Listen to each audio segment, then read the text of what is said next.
குளு குளுன்னு காத்து வீசுது. உங்கள் சத்யாவில் குளு குளு ஏசி ஆஃபர்.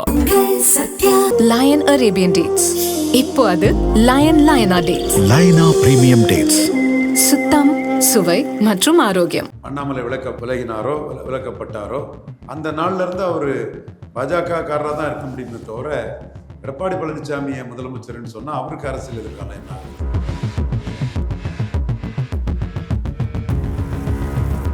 ஒரு நான் பிராமின் பிரதமராக இருக்கதே பிடிக்க முடியாத ஒரு இழிவான ஒரு நபர் அதில் இன்ஃப்ளூயன்ஸ் பண்ணியிருக்கிறான் அண்ணாமலை நீக்கிறது. இப்போ சில விஷயங்கள் 29 நோக்கி மோடிக்கும் தெரியணும்னா அண்ணாமலை கண்டஸ்ட் பண்ணாமல் இருக்கிறதா நல்லது. 214 போட முடியாதுன்னு சொன்னார், போட்டுட்டோம் பாருங்கிறா. என்னையா போட்ட 100 தொகுதி இரவல் வேட்பாளர்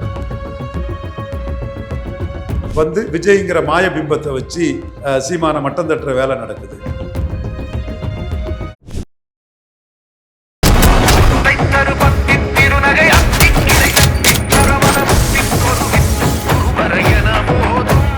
வணக்கம் சார். வணக்கம் தம்பி. சார், பாஜக வந்து சரியான தொகுதிகளில் வந்து சீட்டு வாங்கலை, எனக்கு ரொம்ப அதிருப்தியாக இருக்குது. நான் வந்து தொகுதியில் போட்டியிடணும் அப்படின்ட்டு அந்த லிஸ்ட்டை பட்டியல் இருந்தாலும் எனக்கு வந்து வேண்டாம் அப்படின்னு அண்ணாமலை ஒரு அதிருப்தியில் இருக்கிறதா தகவல் வந்துச்சு. இன்னைக்கு மதியம் வந்துட்டு கோவையில் இருக்க அதிமுக செயலாளர்கள் எல்லாருமே போய் மீட் பண்ணியிருக்காங்க. என்ன நடந்துட்டு இருக்கு சார்? என்னைக்கு பாஜக அதிமுக கூட்டணியில் தலைவர் போஸ்ட்டை விட்டு அண்ணாமலை விலகினாரோ விலக்கப்பட்டாரோ அந்த நாள்ல இருந்து அவர் பாஜக காரராக தான் இருக்க முடியுமே தவிர எடப்பாடி பழனிசாமியை முதலமைச்சர்னு சொன்னால் அவருக்கு அரசியல் எதிர்காலம் என்ன ஆகுது? ஸோ அந்த இடத்துல அவர் தன்னுடைய அரசியல் எதிர்காலத்தை பார்ப்பார்ல. எடப்பாடி பழனிசாமி 2021 தேர்தல் முடிஞ்ச முறை என்ன சொன்னார்? பாஜக மைனஸு, சி.வி. சண்முகத்தை வச்சு சொன்னார், செங்கோட்டையன் வச்சு சொன்னார், ஜெயக்குமார் சொன்னார். அந்த வகையில் அவர் 2026 டெல்லியை நாங்கள் தான் முடிவு பண்ணுவோம், ஜெகன், நவீன், ஒரிசா, ஆந்திரா நாங்கள் தான், நோட்டு ட்ரக் அண்ட் டிஎம்கே நாங்கள் தான் பிரதமரை முடிவு பண்ணணும்னு சொன்னார். அதுக்கு பிறகு ஏன் உள்ளே வராரு? அண்ணாமலையை அரசியல் ரீதியாக ஒரு தலைவராக வளர விடாமல் எடப்பாடியும் மிதுன் பழனிசாமியும் செய்யக்கூடிய சதி தானே. அதில் வேற என்ன இருக்கு? அவர் வளர்னால இவங்களுக்கு என்ன ஆபத்தாக இருக்க போகுது? ரெண்டு பேரும் ஒரே சமூகத்தை சேர்ந்தவங்க. அப்போது நீங்கள் கேண்டிடேட்டாக நிற்கிறாருன்னு வைங்க, திராவிட இயக்கம்னு திமுகவுக்கு அடிச்சிருவான்ல அண்ணா திமுககாரன். திராவிட இயக்கம்னு தானே சொல்லி வச்சு பேசுகிறானுங்க இந்த கருத்து உருவாக்கிகள். அந்த ஊடகத்தில் இருக்க எல்லாருமே திமுக அண்ணா திமுக, திமுக அண்ணா திமுக, அதில் ஒன்றா சேர்ந்துடுறான்ல. அப்போ திமுக அண்ணா திமுகவை உடச்சி எழும்பி வந்தது அண்ணாமலை. அண்ணாமலையை அவன் திமுகவுக்கு உதயசீலனுக்கு ஓட்டு போட்டு தொக்கடிக்க மாட்டான்னு என்ன கேரண்டி இருக்குது? ஏற்கனவே திராவிட இயக்கம் தான் சொல்லி ஜெயலலிதா எடுத்த 40 விழுக்காடு வாக்கிலே ஒரு பகுதி ஸ்டாலினுக்கு பையாச்சு. அப்போ திராவிட இயக்கத்துக்கு எதிரானவர் அண்ணாமலைன்னு அண்ணாவை விமர்சனம் பண்ணார், ஜெயலலிதாவை ஊழல்னாரு. ஸோ அந்த இடத்துக்குள்ள அண்ணாமலைக்கு எதிராக அவன் வாக்களிக்க மாட்டான்னு என்ன கேரண்டி இருக்குது? ஸோ அண்ணாமலை தான் முடிவெடுக்கணும், ஆனால் நிற்க வேண்டாம், நிற்கக்கூடாதுங்கிறது என்னுடைய கருத்து. நிற்கக்கூடாதுன்னு சொல்லி என்னுடைய கருத்து. மேலும் அண்ணாமலை நிற்காம இருந்து பாடம் படித்தாதான் தப்பா ப்ளே பண்ணிகிட்டு இருக்கக்கூடியவனுக்கு லட்சணமும் அண்ணாமலைக்கு எதிராக சதி பண்ணது. எனக்கு அதில் பெரிய என்னென்னா, பிராமண சமுதாயம் 190 விழுக்காடுக்கு மேலே மோடிக்கு பேக்கிங் கம்யூனிட்டியாக இருக்கிறாங்க இந்தியா ஃபுல்லாக. தமிழ்நாடு, வெஸ்ட் பெங்காலில் கொஞ்சம் முன்ன பின்ன இருக்கும்.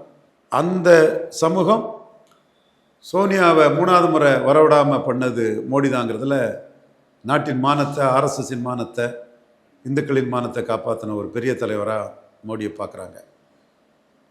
அப்படிப்பட்ட மோடி பிரைம் மினிஸ்டராக இருக்கிறாரே, அது தொடர்ந்து இருக்கிறாரே, நெஹ்ருவின் புகழை தாண்ட போகிறாரேன்னு பொறாமப்படக்கூடிய அந்த சமூகத்தில் உள்ள ஒரு அழுகல் மூளை ஆசாமி அவரும் அண்ணாமலை நீக்கத்துக்கு ப்ளே பண்ணியிருக்கிறார். லேட்டாக தான் எனக்கு டெல்லியிலேருந்து தகவல் வந்தது. பார்ப்போம். நம்ம அண்ணாமலை 18 விழுக்காடு என்டிஏ ஓட்டுக்கு ஹீரோ. பார்ப்போம். 26 தேர்தல் முடிவுக்கு பிறகு தான் எவன் தப்பு கணக்கு போட்டான், எவனவன் வெத்து வெட்டு, எவன் செல்லாத நோட்டு எல்லாமே தெரிய வரும்.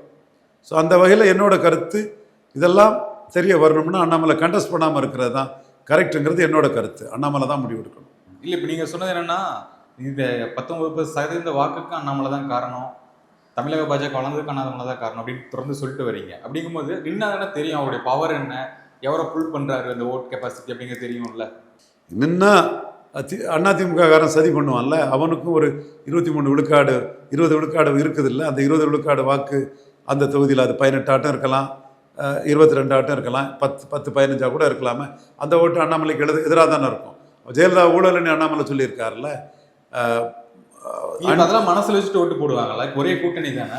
எடப்பாடி தரப்புலேருந்து தட்டி விட்டுட்டாங்கன்னா, அண்டர் கரண்ட் பண்ணிட்டாங்கன்னா, ஏன்னா பன்னீர்செல்வத்துக்கே எதிராட்டு சில நடந்ததாட்டு அவர் சில விஷயங்கள் அன்னைக்கு இரட்டை தலைமை இருக்கும்போது அவரே பதிவு பண்ணுறாரு. அப்போ அந்த வேலையை பார்த்துட்டாங்கன்னா எதுக்கு நம்மளை ஹீரோயிசத்தில் கொண்டு வந்தாங்க, அது போய் எடப்பாடி பின்னாடி போயிடுச்சு.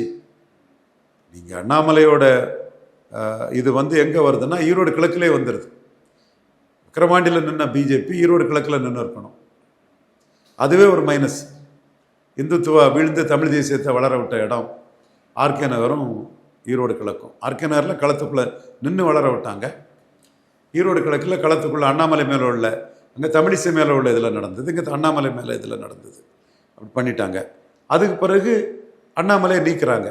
அதில் என்னோட தவறும் இருக்குது. அண்ணாமலையை நீக்கும் போதே அந்த நீக்கி கொடுக்கறதுக்கான சீட்டை வாங்கியிருக்கணும். அப்போ நம்ம அண்ணாமலையை நீக்கக்கூடாதுன்னு ஃபைட் பண்ணும்போது இந்த மைண்ட் நமக்கு போகலை. காம்ப்ளசண்ட்டாக இருந்துட்டோம். அதில் காம்ப்ளசண்ட்டாக இருந்துட்டோம், ஃபுல்லாக அலர்ட்டாக இருக்கல. அது நான் சொல்கிறேன்ல, ஒரு அழுகுன மூல ஆசாமி மோடி ஒரு நான் பிராமின் பிரதமராக இருக்கதே பிடிக்க முடியாத ஒரு இழிவான ஒரு நபர் அதில் இன்ஃப்ளூயன்ஸ் பண்ணியிருக்கிறான் அண்ணாமலையை நீக்கிறதுல. தேசபக்தி தெய்வபக்தி உள்ள பிராமணர்களை நான் மதிக்கிறேன்.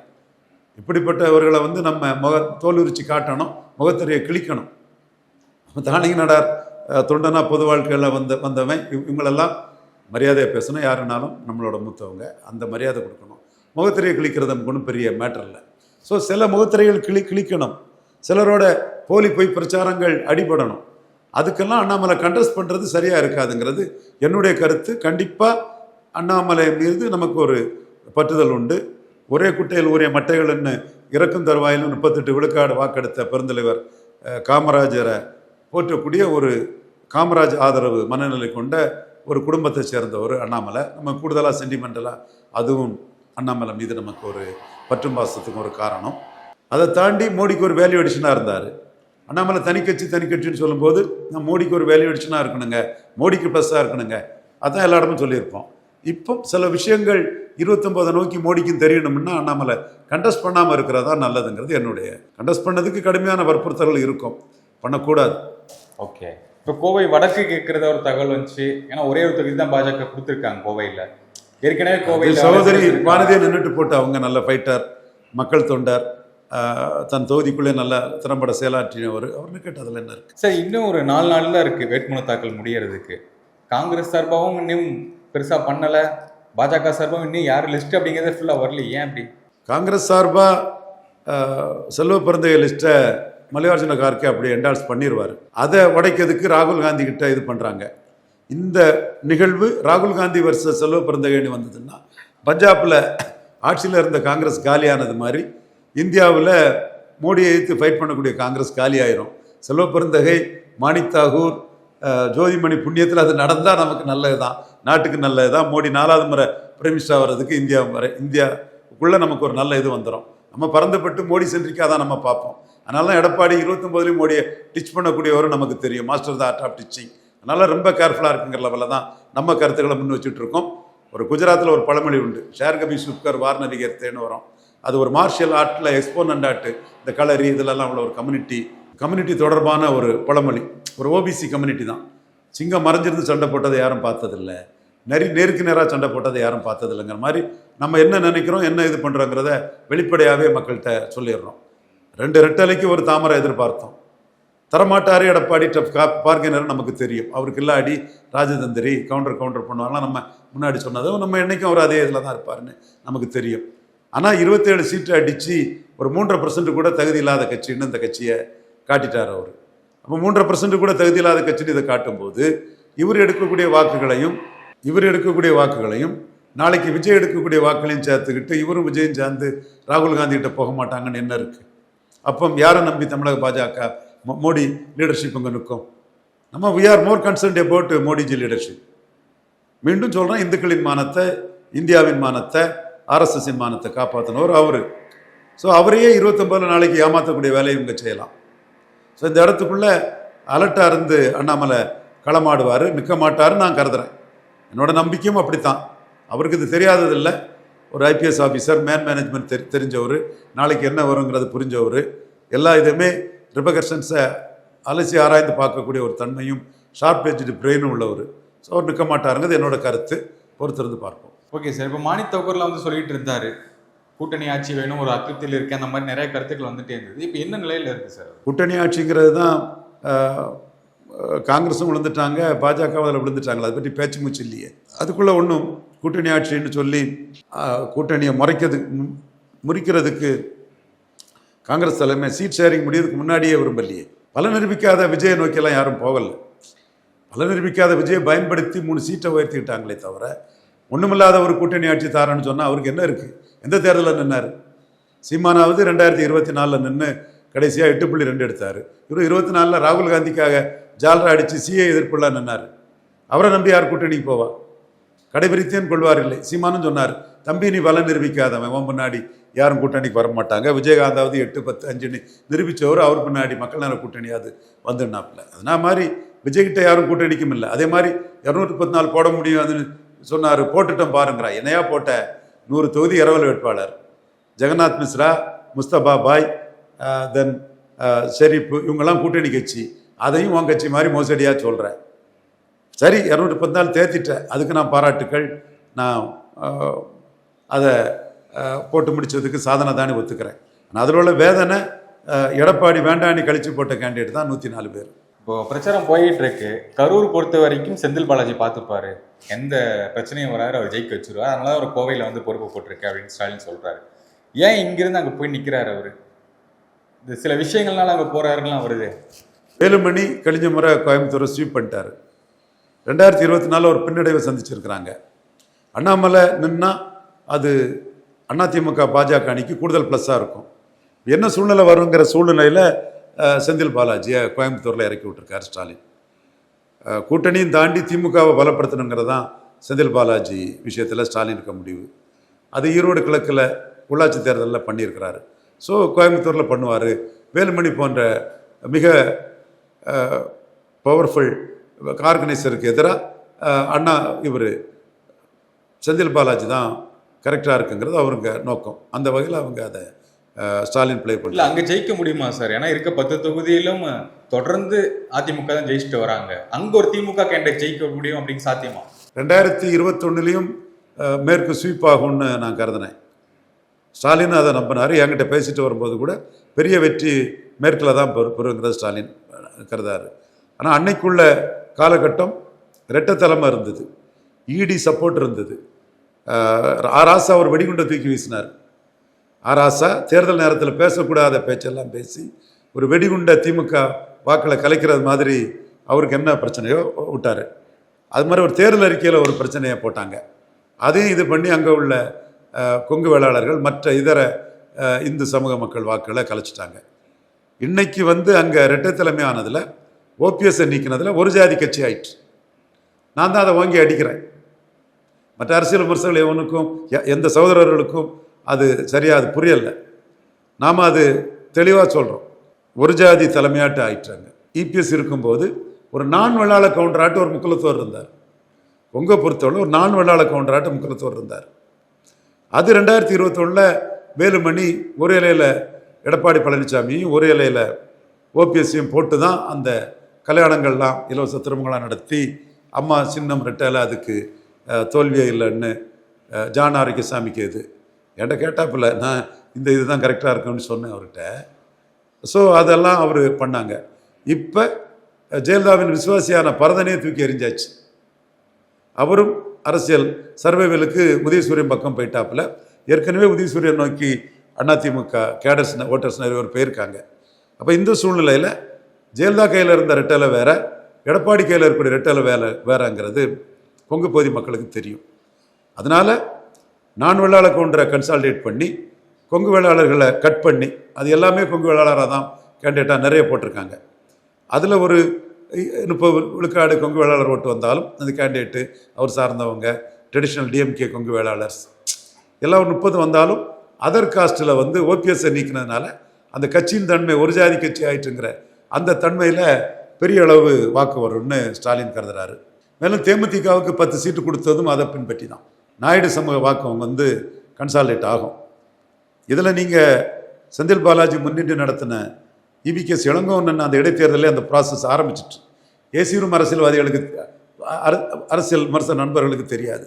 களத்தில் இருந்து வந்த நமக்கு ஆர்எஸ்எஸ் களம் ஐயா தாண்டிங்க நாடார் கூட இருந்தாலும் சரி, எத்தனையோ பஸ் எரிப்புகளில் உள்ள வன்னிய மக்களை பாதுகாக்கிறதுக்கு டாக்டர் ஐயா கூட நின்ன களத்தில் இருந்தாலும் சரி, மக்கள் உணர்வு யார் யார் என்ன ஃபீல் பண்ணுவான், எப்படி வாக்களிப்பாங்கிற நமக்கு நல்லாவே தெரியும். அந்த வகையில் 10 விழுக்காடு பறையர் வாக்கு கூட ரெட்டலைக்கு விழல, கை சின்னத்துக்கு தான் பெரிய அளவில் போச்சு. 10 விழுக்காடு அருந்ததியர் விழல, நாயுடு செங்குந்தூரில் இதாக மோசமான நிலைமை. இதுதான் இபிகேஎஸ் இளங்கோவன் என்ன ஈரோடு கிழக்கு நிலைமை. அதுதான் அதுக்கு பிறகு ரிப்பீட் ஆச்சு 2024.